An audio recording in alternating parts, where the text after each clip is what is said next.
La invitación, muchas gracias a los organizadores y a los patrocinadores de este encuentro y muchas gracias a todos ustedes por estar aquí, por esta oportunidad. Claro, después de oír hablar a María López Fanjul de esa presentación tan absolutamente fantástica, va a ser complicado hacer algo de ese nivel, pero lo vamos a intentar. Bueno, ¿de qué hablamos cuando hablamos de historia del arte? ¿Y de qué hablamos cuando hablamos de español? ¿Y de qué hablamos, por lo tanto, cuando hablamos de historia del arte español? Esas son las preguntas que hemos empezado a hacernos, hemos empezado a plantearnos en este Departamento de Historia del Arte unificado, como ha explicado Miguel Zugaz hace un momento. Éramos 3 antiguos departamentos, de medieval, de moderno y de contemporáneo, y hace un año y medio nos hemos fundido en un solo departamento en el que además también incluimos a los profesores de Historia del Arte que hay en la Facultad de Bellas Artes, no solamente en la de Geografía e Historia, con lo cual ahora tenemos una visión mucho más amplia que nos permite hacer cruces de muchas otras maneras y que de alguna forma nos obliga a replantearnos muchas cosas.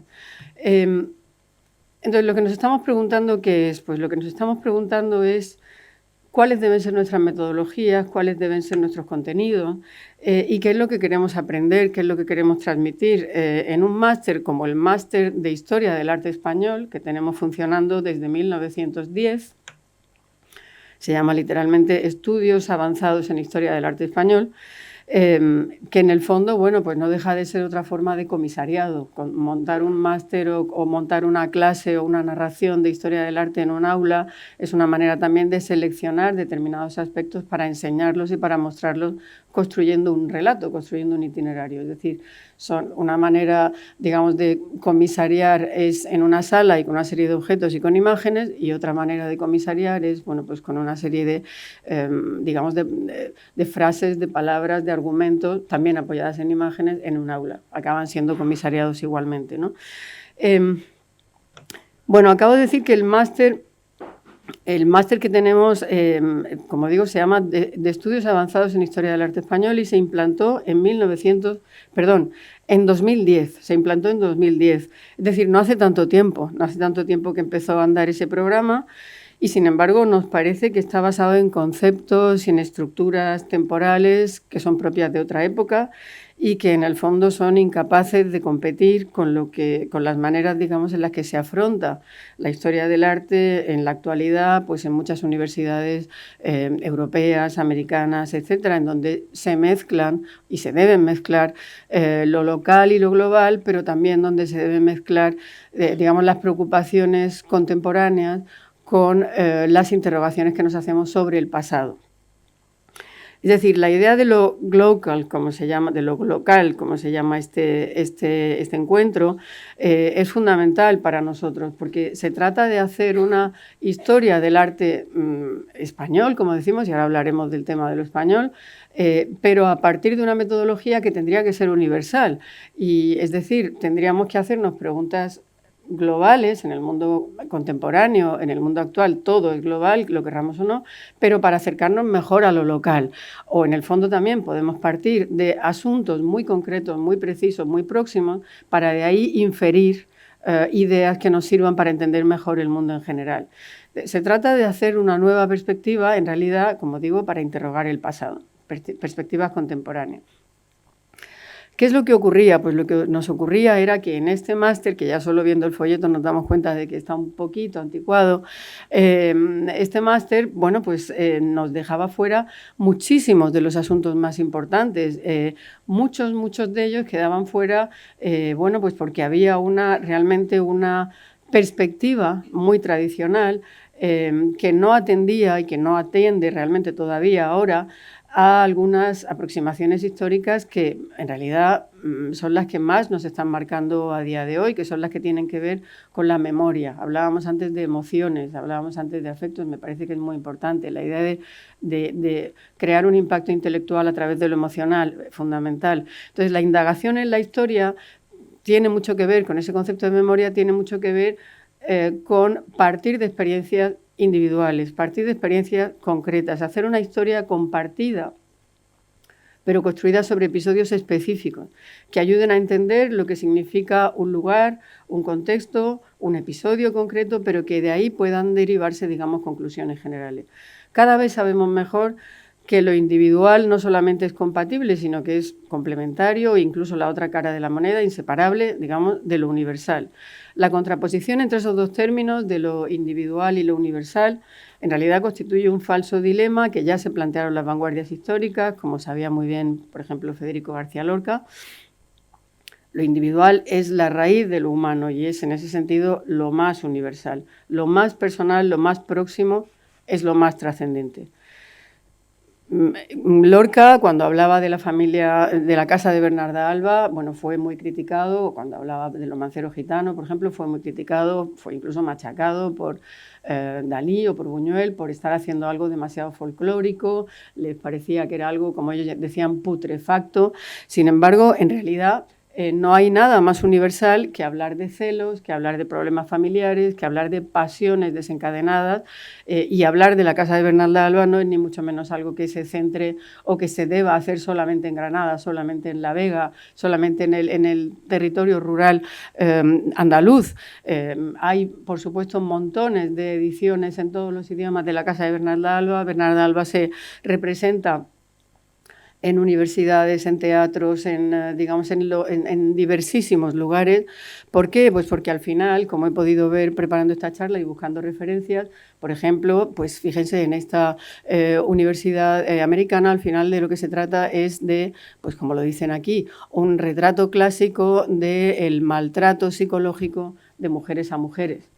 Es decir, cuando hablamos de algo muy local, pero muy bien escogido y con la complejidad suficiente, podemos hablar de algo universal. Ese es el truco. Yo creo que ahí es donde tenemos que poner el acento y ahí es donde tenemos que cambiar la perspectiva. Esa misma idea podemos aplicarla, por ejemplo, a Joan Miró, que cuando nos hablaba de su Masía, en realidad estaba hablando de algo que tenía que ver con, bueno, pues con el sentido de pertenencia, con la idea de la tensión que se produce entre el lugar de origen y el lugar de llegada. Por eso es también algo que interesa a alguien como Ernest Hemingway y por eso es también algo que todavía ahora pues, se sigue enseñando, por ejemplo, a todos los niños. ¿En dónde? Pues no en un museo español, en la National Gallery de Washington. Es también el mismo caso de lo que nos puede ocurrir con el famosísimo Arteta del Puerto de Burceña. Por supuesto, es algo que tiene un significado local muy marcado y que nos puede servir para conocer muy bien cómo era la situación, digamos, de las vanguardias vascas en ese momento y la situación de la ciudad de Bilbao y ese puente en particular, etcétera, y cómo la historia del arte vasca en un momento dado mira a determinados referentes exteriores desde lo postcubista hasta Gauguin, etcétera, etcétera, pero también nos puede hablar de algo mucho más universal, que es pues esa nostalgia, digamos, del río que pasa, de la ciudad que está cambiando, como en lugares, digamos, con una situación sociológica, económica similar, pues pueden sacarse, digamos, conclusiones parecidas. Es decir, se trata de cambiar la perspectiva, se trata de hacer algo que nos hable de pasiones, de miedos, de aspiraciones compartidas por todos los hombres de Occidente, basándonos incluso quizás no solo de Occidente, basándonos en experiencias muy concretas y muy próximas. Lo local, como digo, puede entenderse entonces desde lo global y desde ese punto también lo global puede entenderse desde lo local. Lo único que interesa es, como digo, hacer una buena selección de aspectos a tratar. Lo único que interesa es saber qué es concretamente dentro de todo el gran abanico de posibilidades que nos permite la historia del arte, qué es lo que seleccionamos para hacer en cada momento esa nueva historia del arte. No es fácil, no va a ser fácil cambiar la visión general de nuestro máster de un plumazo. Lo que les voy a presentar aquí es simplemente una especie de desideratum, un work in progress. Llevamos reuniéndonos un grupo de profesores del departamento, pues de casi 20 personas, para hacer una propuesta nueva. Ya saben ustedes que lo que les voy a presentar simplemente es todavía algo que está en proceso, no es algo cerrado, pero me parecía que era importante poderlo compartir con ustedes y ver un poco qué reacciones hay al asunto. La burocracia universitaria es muy complicada, la resistencia a los cambios en los relatos por parte de los propios profesores universitarios también es dura, pero aún así merece la pena intentarlo, creo que merece la pena intentarlo. ¿De qué partimos? Bueno, pues partimos, todos los que aquí estamos sabemos que la historia del arte y en particular la historia del arte español que se ha hecho en las universidades ha tendido durante buena parte del siglo XX a construirse con grandes barridos cronológicos, convencionalmente delimitados por unas fechas a menudo caprichosas, arbitrarias, a las que se les daba un cierto sentido simbólico. Y también ha tenido que ver con la elección de denominaciones estilísticas rotundas, pero no siempre claras o no siempre adecuadas, a lo que bajo sus epígrafes después realmente se trataba. Pues se hablaba de arte románico, de arte gótico, de arte del Renacimiento, es decir, esos grandes bloques que después muchas veces, bueno, pues digamos, no permitían encajar episodios concretos que eran los que muchas veces nos interesaban. Es decir, lo que teníamos era una historia del arte hecha a grandes rasgos siempre, que a menudo, como digo, dejaba fuera episodios muy importantes. Bueno, aquí tienen un poco cómo estaba hecho ese máster y cómo, digamos, de dónde partimos, como decía. Claro, en algo como esto, que estaba además hecho a medida de, digamos, de una realidad que era simplemente la de los 3 antiguos departamentos, se quedaba fuera, por ejemplo, todo el arte de la Edad Antigua, todo lo que se había producido antes de la Edad Media. Y, por ejemplo, pues quedaban fuera episodios que después han sido claves, como, por ejemplo, el arte ibérico, por ejemplo, que después nos encontramos en las investigaciones que hacemos, pues, por ejemplo, también cuando estamos estudiando a Picasso. Cuando estudiamos a Picasso, a alguien tan central como Picasso, como se decía antes, de repente un factor fundamental, fertilizador para un primer momento de Picasso, que es el arte ibero, no se contempla, no aparece. Pero el arte ibero, además, puede estudiarse desde muchos otros puntos de vista. ¿Qué significó el arte ibero? ¿Cómo se utilizaron los objetos del arte ibero? Cómo, por ejemplo, la dama de Elche en un determinado momento se constituye en una especie de símbolo de una idiosincrasia española a través de los siglos, y cuando, bueno, pues, se intenta hacer un golpe de efecto después de la Guerra Civil, trayendo grandes obras españolas negociadas con Petén a España, se trae, por ejemplo, la Dama de Elche como algo que se supone que confirma esa especie de larga tradición española, es decir, es un trofeo, es un símbolo que se negocia y que se presenta en un determinado momento y para unos determinados objetivos. Y cómo, por qué después, en un momento dado, pues historiadores, por ejemplo, como John Moffitt, han decidido dudar de la autenticidad de la Dama de Elche. ¿Por qué no nos preguntamos todas esas cosas cuando hablamos del arte español? ¿Por qué no nos preguntamos el efecto que tiene la Dama de Elche y la llegada de la Dama de Elche en un determinado momento sobre los artistas españoles de la época? ¿Por qué no nos preguntamos por qué se trajo? ¿Qué relación tenía con la situación política del momento? Entonces, no solamente es lo que significó en su primer descubrimiento para Picasso, sino cómo se ha utilizado después, etcétera, etcétera. Se trata no solamente de hablar digamos, de las imágenes, sino también de la vida propia de los objetos y de cómo se han utilizado todos esos objetos. Aquí lo tienen cuando se presenta en el Museo del Prado en el año 41, junto con la Inmaculada, ya saben, la Inmaculada del Mariscal Sur, por ejemplo, ¿no? Entonces, la narración convencional de la historia del arte no nos cuenta todas esas cosas y, sin embargo, al final resulta que nos dicen mucho y que nos pueden ayudar mucho a entender situaciones y a entender contextos determinados. No se nos cuenta muchas veces tampoco la diversidad inmensa que hay de contextos, de historias locales, porque en realidad se tiende casi siempre a hablar de una línea centralizada que olvida, como digo, muchas peculiaridades, muchas diferencias, muchos contextos, muchas ideas, que no tienen en cuenta a veces también las redes de sociabilidad que explicaban muchas de las, digamos, transmisiones de ideas o transmisiones de imágenes. Por ejemplo, lo que ocurre con la Escuela de París. ¿Qué es lo que ocurre con la Escuela de París? Que siempre se asume sin más un epíteto que no sabemos realmente muy bien qué significa. ¿Por qué no hablamos de cuál es la situación de los españoles en París en un determinado momento?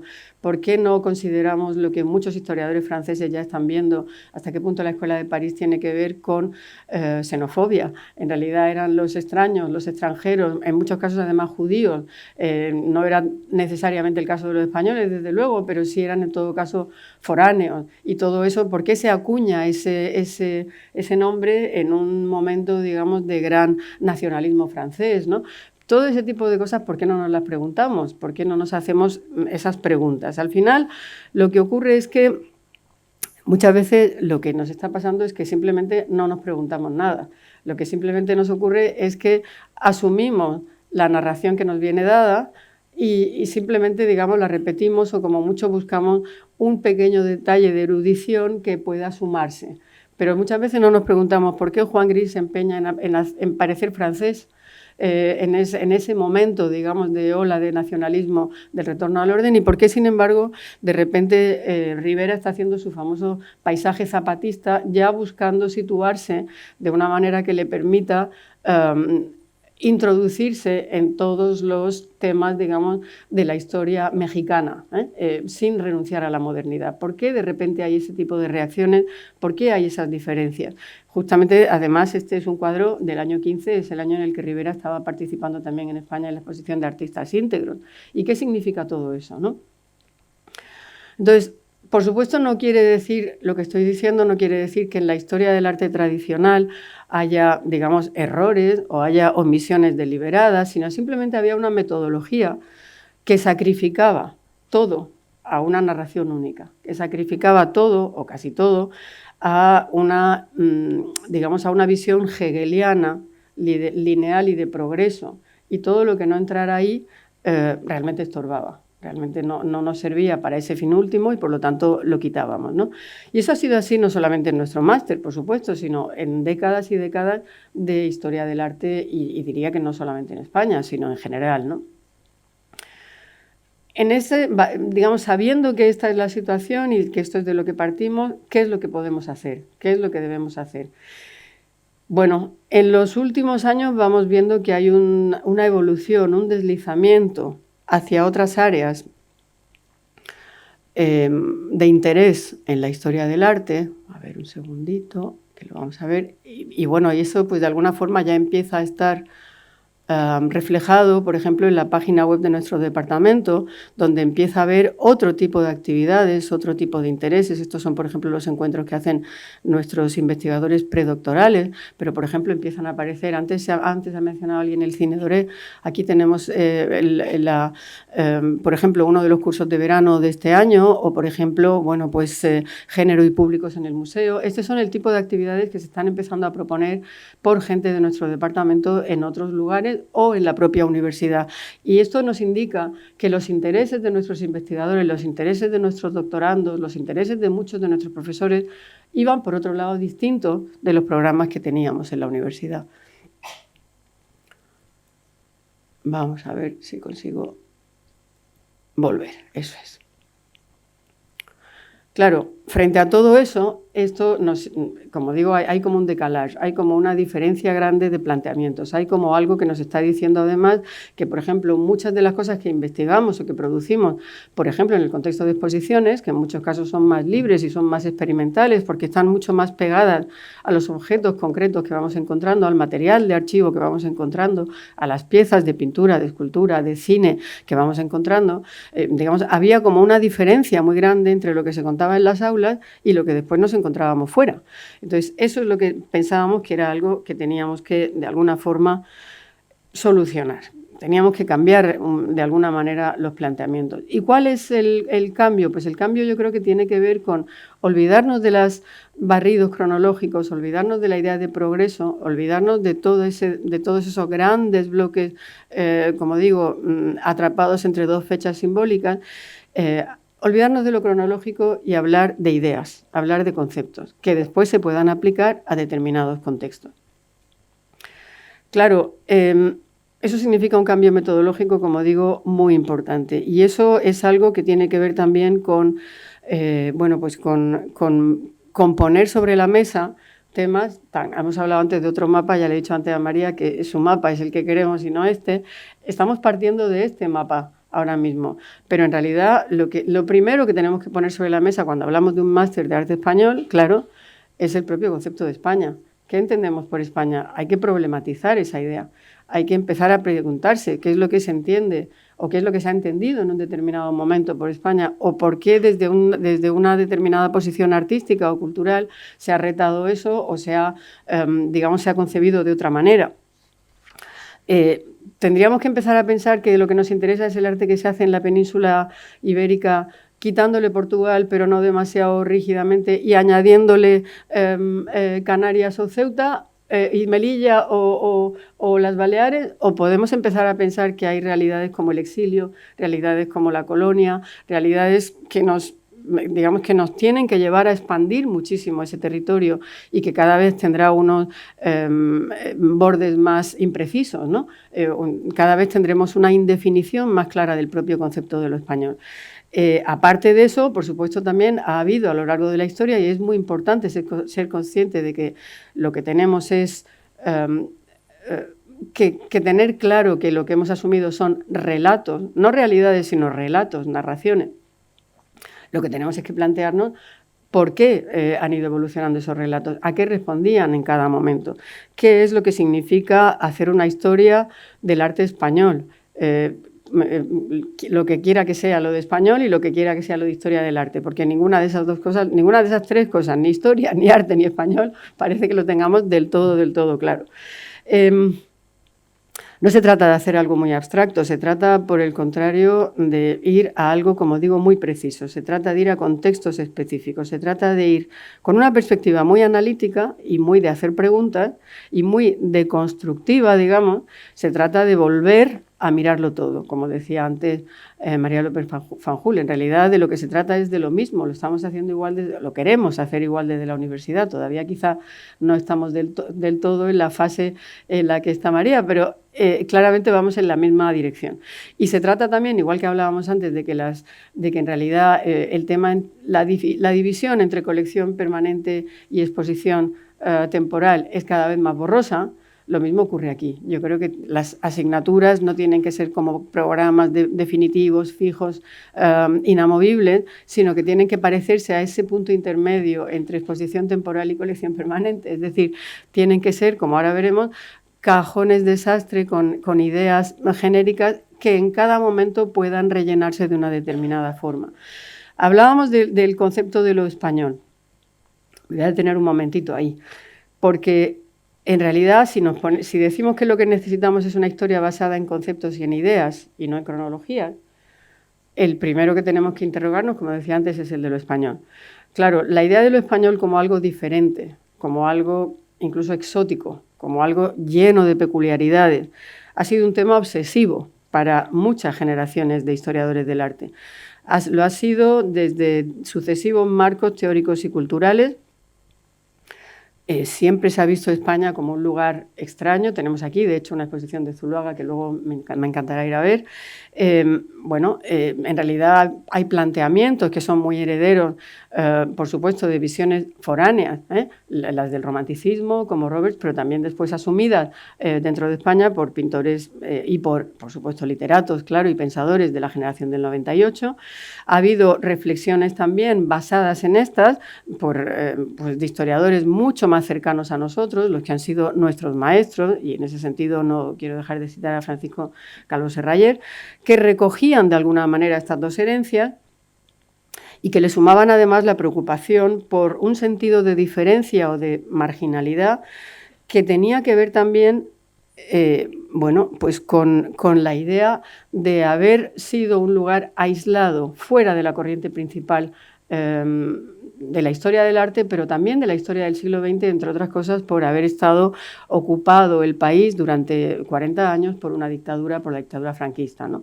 Pongo aquí algunos de los libros clave en ese sentido de Calvo Serrayer, pero pongo también el libro de Kenneth Clark, de Civilization, que estaba basado en una serie de estas fantásticas que se hacían en la BBC, en cuyo prólogo de la edición española, y eso siempre lo citaba Paco Calvo en todos sus libros, Kenneth Clark tenía que disculparse por no incluir a España dentro de esa visión panorámica de la historia del arte europeo, porque España era, como él siempre decía, como Kenneth Clark siempre decía y Paco Calvo siempre repetía, un capítulo aparte, entre comillas, un capítulo aparte.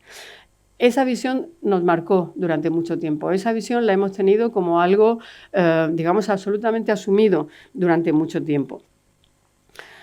Es muy curioso que pensábamos durante mucho tiempo que eso era algo inamovible. Sin embargo, ese relato justamente empezó a cambiar precisamente de historiadores que, como el propio Paco Calvo y también como algunos de sus maestros, como Bonet Correa y como otros de sus compañeros de generación, como Ángel González o como Juan Antonio Ramírez, justamente en el momento de la transición democrática, cuando se empezó a pensar que nuestro país por fin dejaba atrás el franquismo, por fin dejaba atrás su peculiaridad. Si franquismo significaba aislamiento, la transición significaba homologación internacional. Si el franquismo significaba atraso, la transición democrática, la llegada de la democracia iba a significar progreso.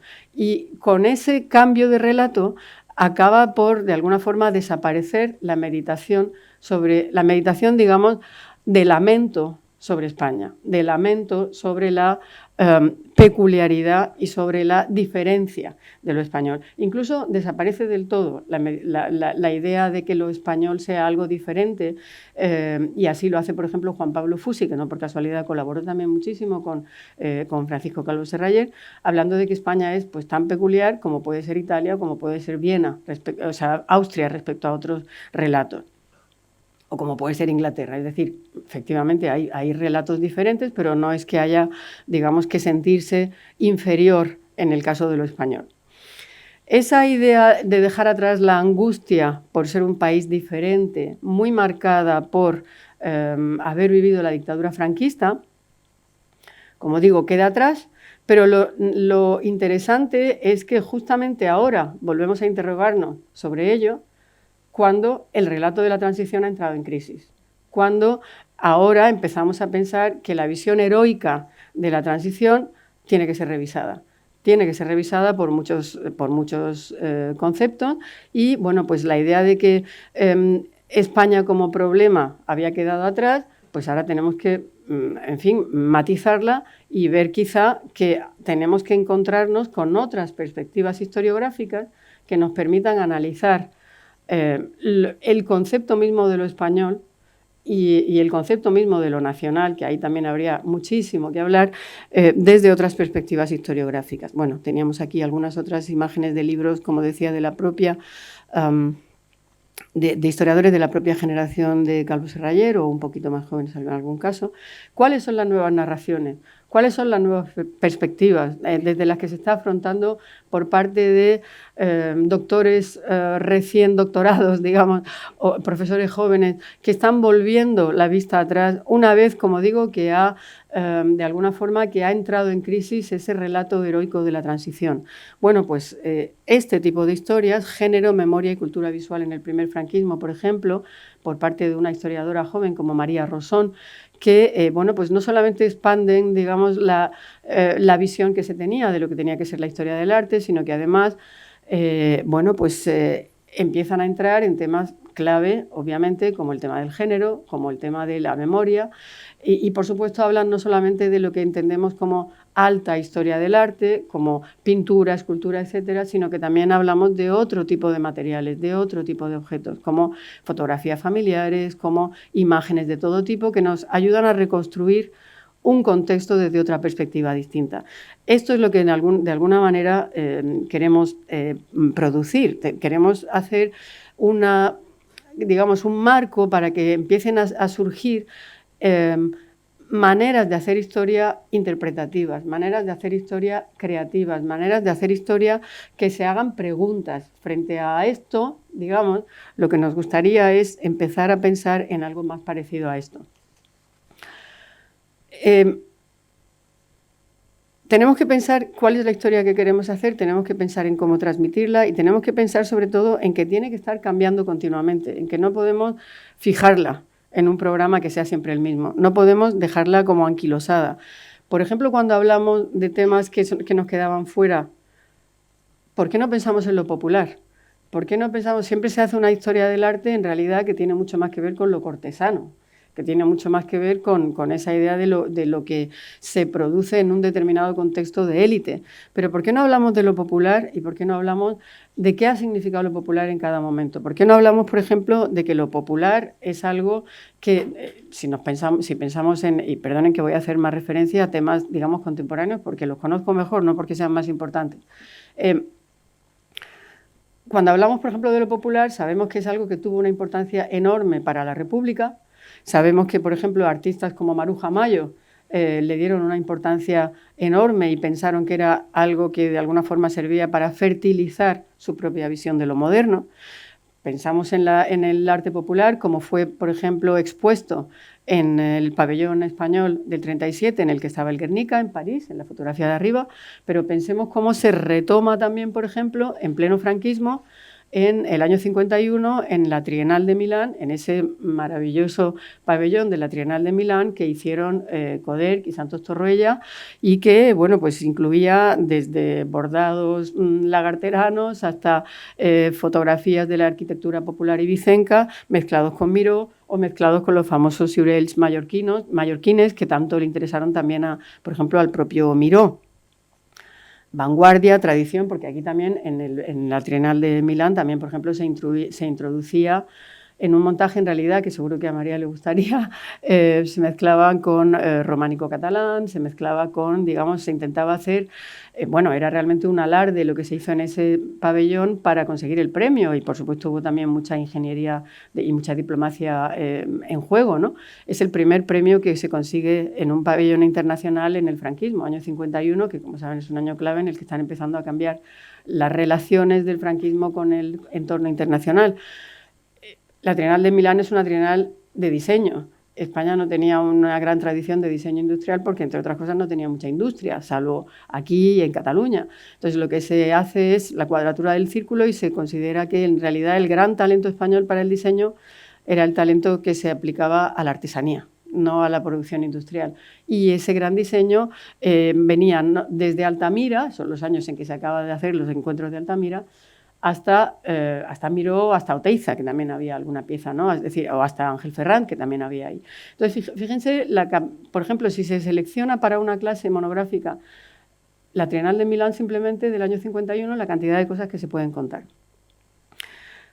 Lo que nos damos cuenta, sobre todo, insisto, es en esa idea de la importancia del relato.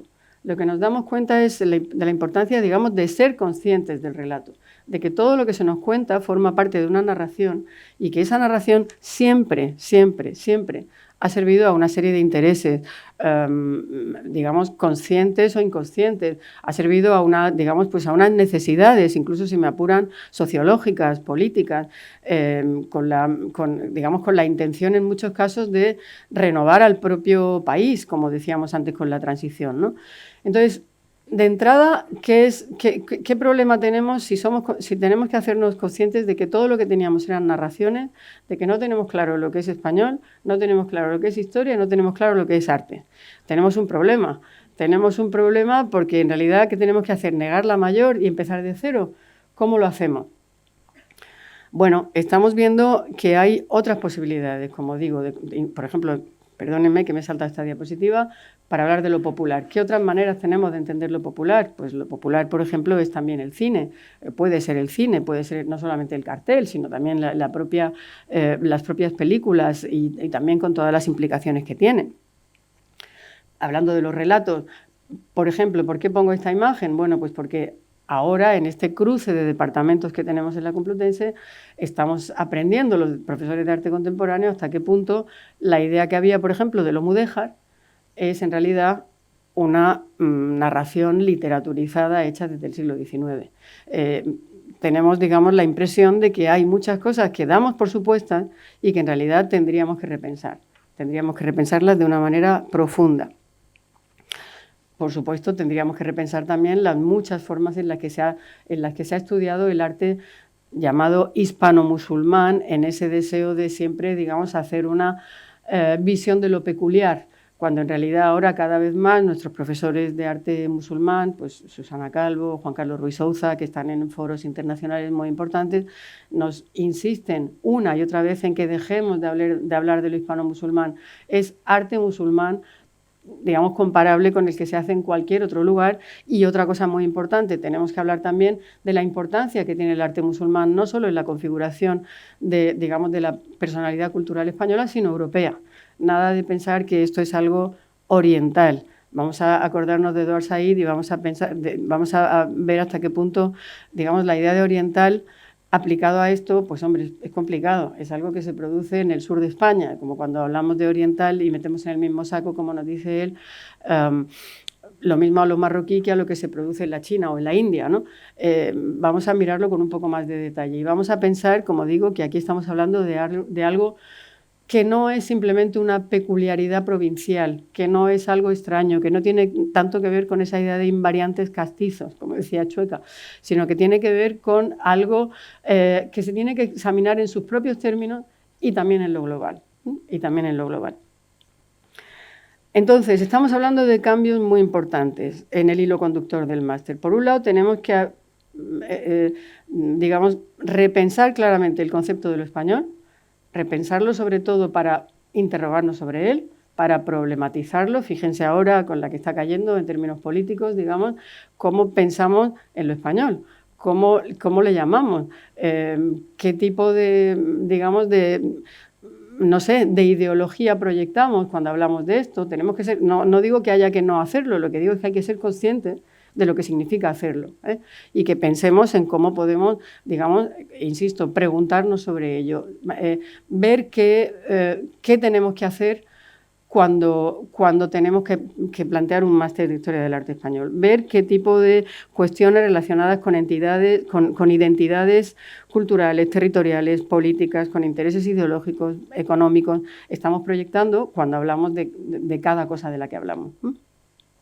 Entonces, por un lado, el concepto mismo de lo español y, por otro lado, superar, como digo, los planteamientos cronológicos tradicionales, quizá demasiado panorámicos, y sustituirlos por algo que consideramos marco, sobre todo, asignaturas marco que, bajo títulos, digamos, conceptuales, puedan concretarse después en temas concretos. Fíjense, vuelvo ahora mismo a esto. Fíjense, hablamos, por ejemplo, aquí, esto sería un embrión de lo que puede ser ese máster en el futuro.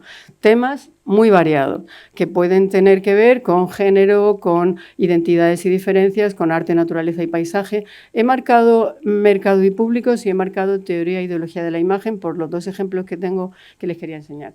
Mercados y público, por ejemplo, si tenemos una asignatura que se llame así, eso no son títulos definitivos todavía, son ideas que queremos que estén y que después veremos qué título concreto les damos. Ese sería un título marco que cada año podría tener un contenido específico concreto. La exposición de Bilbao del 19, un caso que aquí, por supuesto, todo el mundo conoce perfectamente bien. ¿Por qué no la contamos en un máster de arte español con la importancia que tuvo? ¿Por qué se nos queda fuera de esos relatos panorámicos? Pues si tenemos una asignatura, por ejemplo, que, como mercados y públicos, podemos introducir una exposición concreta, y estudiarla a fondo, como esta, porque no es solamente una exposición, porque tiene que ver con, digamos, es como una cata, hay que tomarlo como una cata en un territorio que nos permite ver, bueno, cuál era la situación del arte en el País Vasco en el momento, por qué se hace esa exposición, quién la promueve, quién la hace, cuál es, digamos, la estructura social que permite que eso se produzca, qué artistas son los que vienen, qué relación tienen con la red de artistas local, qué consecuencias tiene no solamente en el País Vasco, sino incluso pues, en otras ciudades, o qué tensiones se producen con lo que hay en otras ciudades como Madrid o como Barcelona, bueno, con ese triángulo famoso que describe el propio Juan de la Encina, que tan implicado estuvo en esta exposición. ¿Qué piezas vienen como, por ejemplo, el famoso Gauguin de las lavanderas de Arles, que de repente son piedra angular de otras cosas, de otras colecciones, de otros museos incluso? Es decir, si hablamos de temas concretos, podremos hablar de, digamos, de contextos mucho más amplios. No, por lo tanto, no se trata, como ven, no es ni mucho menos una historia abstracta, sino todo lo contrario. Hablar de conceptos nos permitirá justamente ser más concretos, justamente ir a temas precisos que después de un recorrido como este, bueno, pues un estudiante que haya hecho todo este máster podrá tener una visión, un mosaico de determinados temas clave que le permitan de ahí inferir una idea general de lo que puede haber sido ese recorrido por el arte español, como digo, sea lo que sea español, en nuestro máster. Si hablamos, por ejemplo, como decía antes también, de teoría e ideología de la imagen, o podríamos hablarlo en muchos otros de estos temas, si hablamos de teoría e ideología de la imagen, pues podemos hablar, por ejemplo, de algo como lo que ocurre aquí. Este es un libro recién publicado también por otra de nuestras recién doctoras, Alicia Fuentes Vega, un libro inteligentísimo en el que lo que se hace es examinar la imagen, la cultura visual que hay detrás del boom turístico español. Desde pósters hasta fotografías de todo tipo, familiares, hasta folletos de hoteles, hasta todo tipo de relatos. Ha estado investigando, de hecho, en archivos muchísimos, sobre todo alemanes, porque una parte muy importante del primer turismo español fue alemán, no hay que olvidarlo, también por supuesto nórdico, también por supuesto inglés, para descubrir lo que había, bueno, pues digamos de cuestiones coloniales detrás, importantísimo, es decir, hasta qué punto pues la visión que se tiene de España para los europeos primeros que vienen es la de un lugar subdesarrollado al que se viene a explotar una serie de recursos y cuyos nativos son encantadores pero claramente inferiores y además tienen muy buen clima y unos frutos estupendos, es decir, visión puramente colonial, pero también de género. Cuál es la imagen que se proyecta, por ejemplo, de las mujeres españolas de la época o de las mujeres que, digamos, de las turistas que vienen como aventureras a introducirse en una especie de territorio inexplorado y casi salvaje, que es el de la Andalucía de la época o el de la Castilla de la época. Todo eso es lo que tenemos que empezar a plantearnos para entender de verdad lo que significa la historia del arte español, sin dejar de plantearnos todo lo demás, claro, porque aquí, pues por supuesto, tenemos que seguir pensando en Velázquez, tenemos que seguir pensando en la Alhambra, tenemos que seguir pensando en, pues no sé, en muchas otras imágenes que han constituido siempre los grandes hitos de nuestra historia del arte, pero lo que tenemos es que interrogarlos de otra manera. Lo que tenemos es que someterlos, digamos, a cuestiones que son cuestiones globales y que son cuestiones que tienen que ver sobre todo también con las preocupaciones actuales de la gente. Es decir, ¿qué es lo que preocupa ahora mismo a los jóvenes que pueden ser los candidatos a hacer este máster? Cuestiones de identidad, cuestiones de género, cuestiones territoriales, cuestiones de conflicto. Pues todo eso está, no hace falta forzar las cosas, está, como hemos visto también en la exposición anterior de María, está en la historia del arte, está en las piezas. Entonces, de lo que se trata es simplemente de darle una vuelta y de volver a mirar, otra vez, volver a mirar. Claro, ha habido meditaciones muy interesantes sobre todo esto, pues a lo largo del siglo XX incluso, pues la famosa polémica de España en su historia, de Américo Castro, a la que le contesta Claudio Sánchez Albornoz, España un enigma histórico, todo eso estaba ahí, pero todo eso de hecho es como si se nos hubiera ido olvidando de alguna forma y se hubiera ido quedando atrás, pues insisto, en aras de esa especie de, yo diría que casi que de comodidad del relato tradicional de la historia del arte. Es más complicado, es más difícil hacer lo que proponemos ahora, pero es muy necesario. Es muy necesario y es la única manera de que podamos estar en línea pues, con lo que están haciendo los grandes museos internacionales, con lo que están haciendo también las universidades, digamos, anglosajonas, europeas y muchos otros lugares.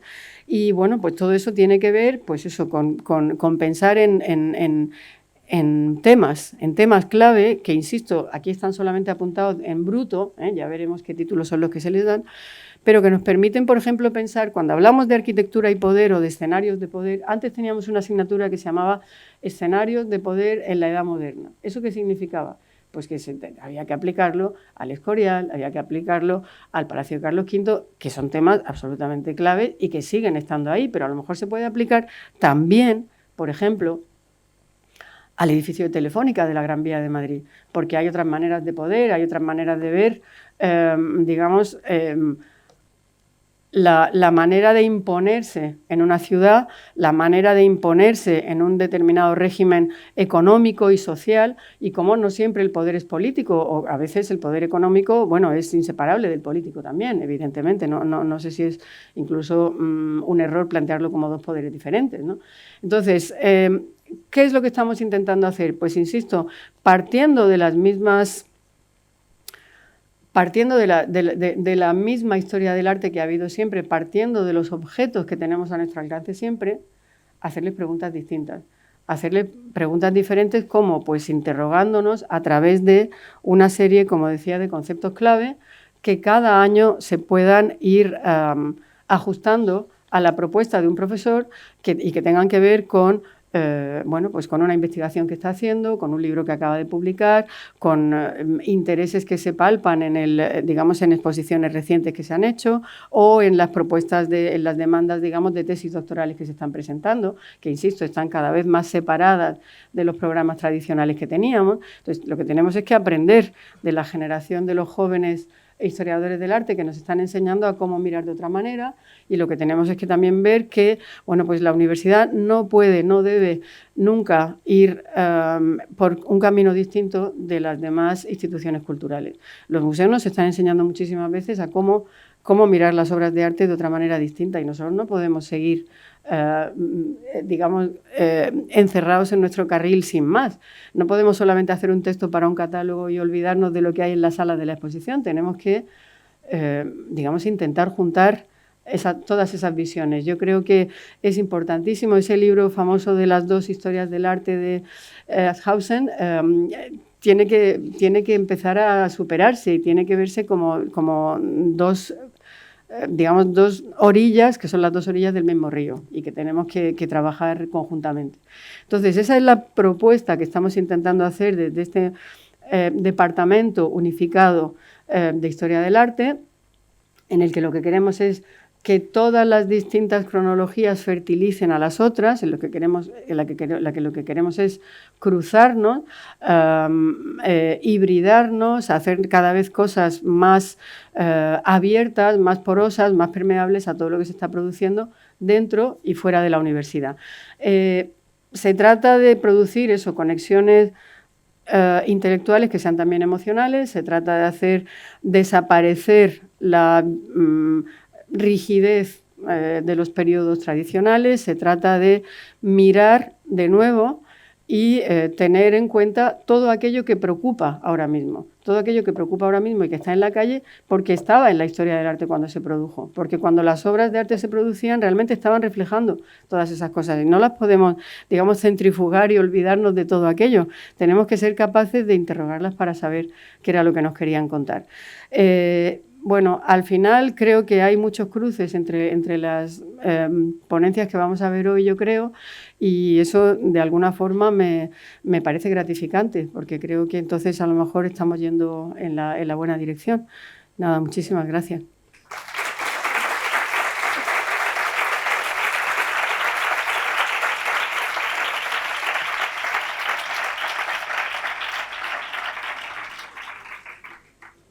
Y por supuesto, si hay preguntas, pues encantados de contestarlo.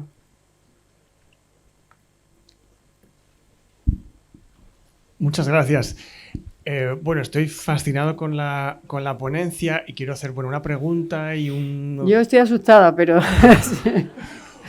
una pregunta, comentario. A título así un poco personal. Yo me fui de España en 2003 para estudiar mi tesis doctoral en el extranjero, huyendo un poco de un aire un poco rancio que yo percibía en la academia.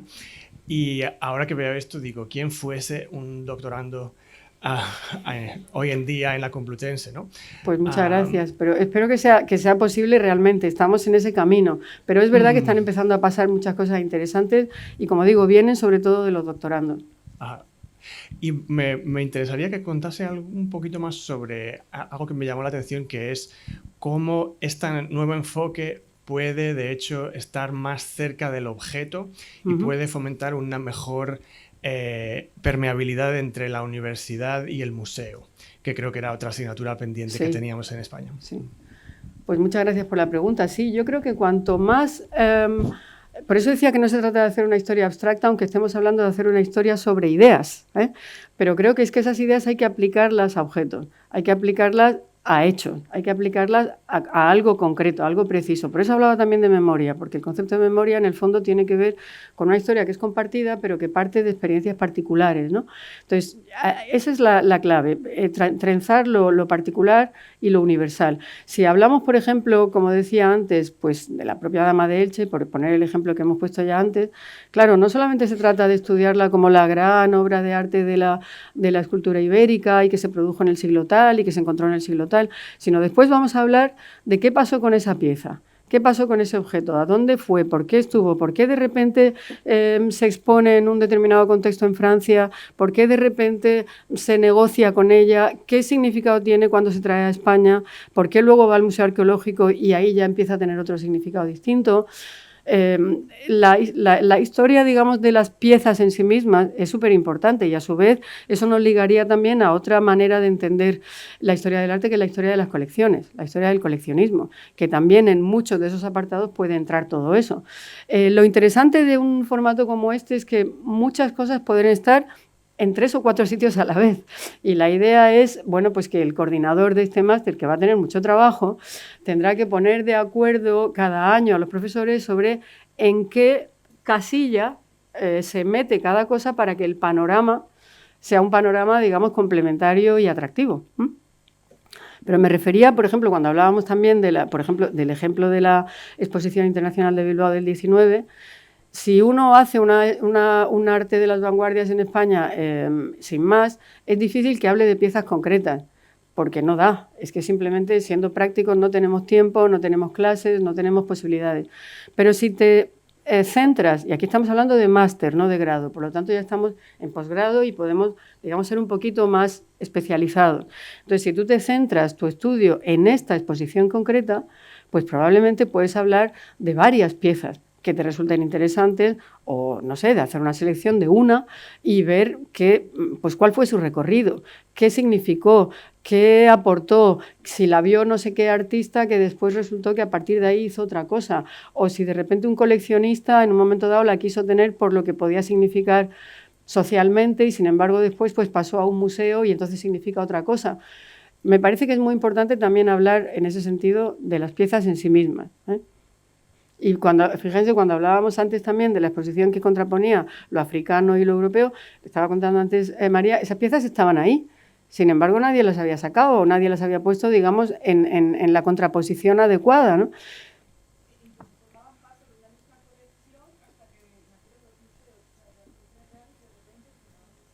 Claro, entonces, digamos, el recorrido mismo de esos objetos o la recepción que tienen esos objetos en determinados contextos nos puede explicar muchísimas cosas. Entonces, a eso me refiero, ¿eh?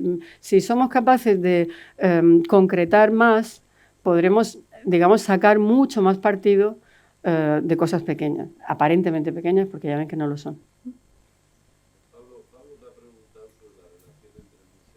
Sí, importantísimo también. Bueno, eso sigue siendo una asignatura pendiente en muchos sentidos, pero tenemos que trabajar para que no lo sea. En nuestro caso, en la Complutense, tenemos un máster de Arte Contemporáneo y Cultura Visual que hacemos con la Autónoma y con el Reina Sofía. Y ahí hay una primera aproximación, ya llevamos, me parece que es el año número 11, es decir, ya hemos cumplido los primeros 10 años. Eso es muy importante. Ahora a mí me gustaría intentarlo también con otros museos, claro. Y ahora empezaré pues, a tener conversaciones con, bueno, pues, con el Museo del Prado, con el Museo de Bilbao, por supuesto, con todos los que se pongan a tiro y que nos puedan de alguna manera, digamos, ayudar a tender esos puentes que yo creo que son claves y que se pueden hacer de muchísimas maneras, no solamente con programas concretos de posgrado o tal, sino a lo mejor incluso, no sé, con alianzas de otro tipo, pues con ciclos de repente de conferencias, programas de doctorado mezclados, no sé, hay que explorarlo y darle vueltas, pero eso es un tema clave, desde luego para mí, importantísimo, central. Antes ha dicho Miguel que nos conocíamos del Prado, pero nos conocíamos de mucho antes, Miguel, y nos conocíamos de hecho de una exposición que Miguel me pidió para el Reina Sofía. Y estamos hablando del año 95.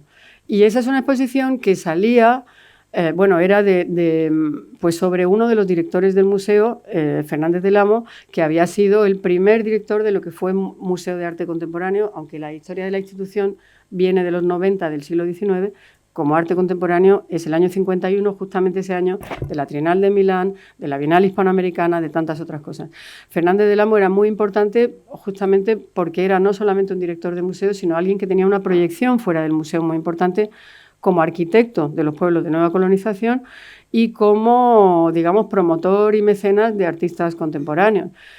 Yo creo que lo que tenemos que conseguir es eso, que, y esa exposición además salía, por un lado, digamos, se producía por un lado del interés del propio museo y de alguien con la sensibilidad de Miguel por la historia de la institución y también de una tesis doctoral. Otra vez, fijaros que es que las tesis doctorales dan mucho juego si se escogen bien los temas.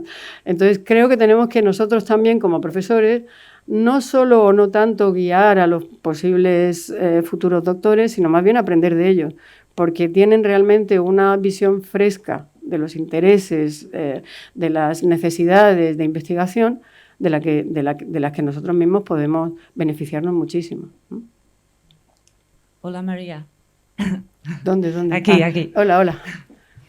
Muchas gracias para la ponencia, muy interesante. Tengo dos preguntas. Primero, ¿puede elaborar un poquito sobre la resistencia en la propia docencia a la hora de hacer esos cambios que parecen ser bastante significativas?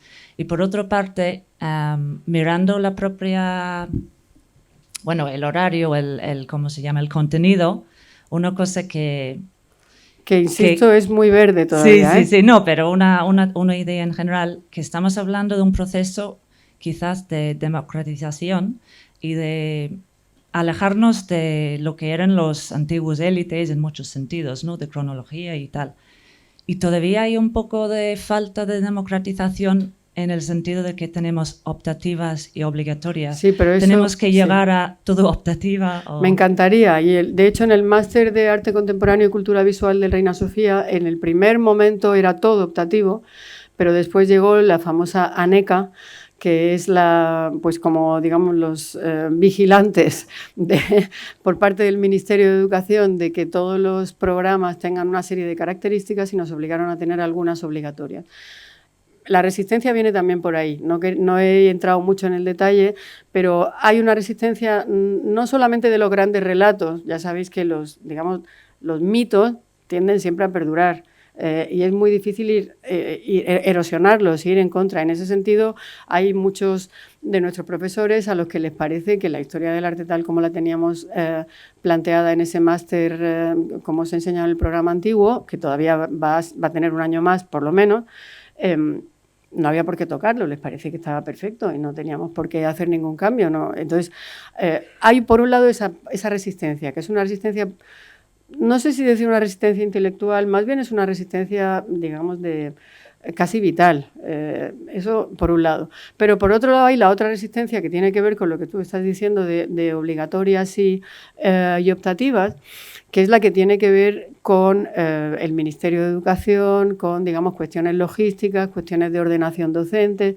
Nosotros vamos a intentar ser muy ambiciosos, pero nos parece que también tenemos que ser conscientes de que después van a venir a decirnos, no, tenéis que tener un núcleo de obligatorias seguras. Y por eso en ese núcleo, por ejemplo, hemos metido algo que se llama hitos historiográficos. En vez de simplemente fuentes o tal, que es lo que había antes, hitos. ¿Por qué? Pues porque, por ejemplo, ahí podríamos hablar pues de todo lo que he estado diciendo antes, por ejemplo, de Américo Castro y Sánchez Albornoz, o por ejemplo, de los libros, como decía, de Paco Calvo, que marcan de repente una determinada visión, o por ejemplo, es decir, cuáles son los grandes textos de la historia del arte que nos han ido creando narraciones, y que seamos conscientes de cómo se han ido escalonando, sucediendo en el tiempo, respondiendo a una serie de circunstancias sociales, políticas, históricas, etcétera, etcétera. Si tenemos que escoger algo que todo el mundo tenga que tener en la cabeza, pues a lo mejor esa puede ser una buena opción para obligatoria, porque te puede servir como de marco para después ir a todo lo demás.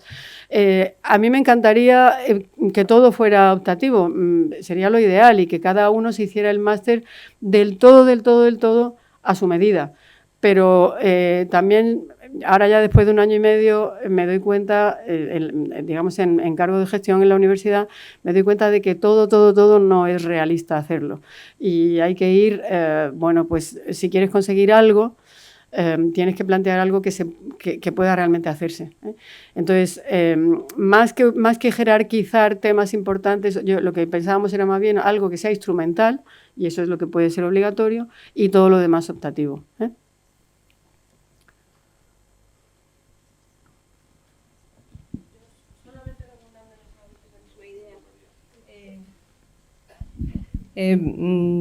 Solamente quería decir una cosa, y es que siguiendo casi con tu propia argumentación, lo que es muy importante también es cambiar un poco la mentalidad dentro de la universidad y dentro de los museos, ¿no? Sí. Es que hace ya, yo creo que como un siglo, Friedländer decía que los conservadores de los museos se encierran con los objetos y hacen una historia muy vinculada al objeto sin levantar la vista de él y mirar en la periferia más inmediata. Los historiadores del arte en las universidades hacen justamente lo contrario, trabajan con convenciones históricas que se arrastran durante siglos y no se revisan. Cada uno hace una parte del camino, pero nunca llegan a encontrarse. Entonces, yo creo que todo pasa por llegar a ese encuentro entre el historiador y el conservador. A mí me parece fundamental para los museos y fundamental para la investigación académica. En ese sentido empezamos a tener un poco de ventaja. Ya ven que soy muy optimista, pero nos queda muchísimo por hacer, pero creo que bueno, muchos de los conservadores de museos son historiadores del arte y en algún sentido tenemos una cierta conexión. Tendría que ser mayor, pero empieza a producirse una sinergia.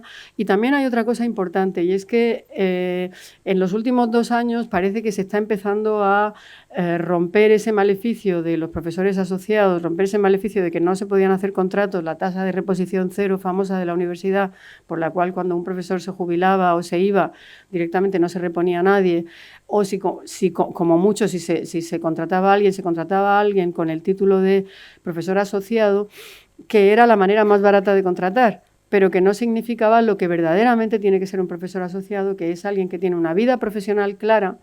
Era una figura que estaba pensada para los grandes abogados, los grandes médicos, que tuvieran de repente una pequeña aportación a la universidad.